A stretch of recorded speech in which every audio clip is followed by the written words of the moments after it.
L'Hebdo CoPro, une émission présentée par Isabelle Dahan, fondatrice de monimmeuble.com, en partenariat avec Agence Étoile, la passion et le savoir-faire au service de vos projets immobiliers.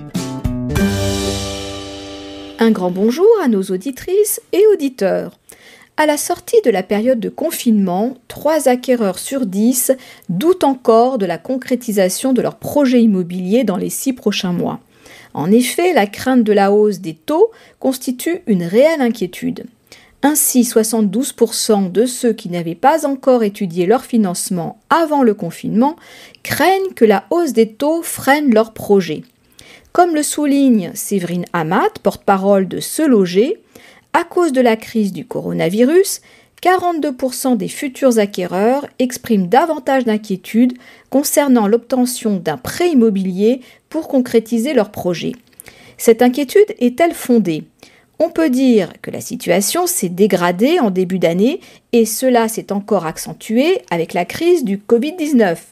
La hausse des prix des ventes et la mise en œuvre des recommandations du Haut Conseil de la stabilité financière ont pesé sur le dynamisme du marché. En effet, ces mesures ont considérablement limité la capacité d'emprunt des emprunteurs modestes et des primo-accédants, d'autant plus qu'ils sont faiblement dotés en apport personnel. Ainsi, en avril, la production de crédit a nettement reculé et la chute s'est amplifiée en mai 2020. Entre mars et mai, on constate une baisse de 41% en montant de production par rapport au même mois en 2019. Par contre, les taux d'emprunt des prêts ont augmenté. En mai, le taux de crédit immobilier moyen a atteint 1,25% contre 1,18% le mois précédent selon l'Observatoire Crédit Logement CSA. Toutefois, cette hausse des taux avait été anticipée par les futurs acheteurs dès la sortie du confinement.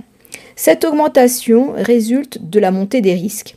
Les banques doivent se couvrir d'autant plus en raison de la montée du chômage et des pertes de pouvoir d'achat des emprunteurs. Cette hausse met un terme aux 2 années durant lesquelles le taux moyen s'était régulièrement maintenu sous l'inflation. Selon le courtier en crédit vousfinancer.com, actuellement, les taux moyens sont de 1,20% sur 15 ans, 1,40% sur 20 ans et 1,60% sur 25 ans.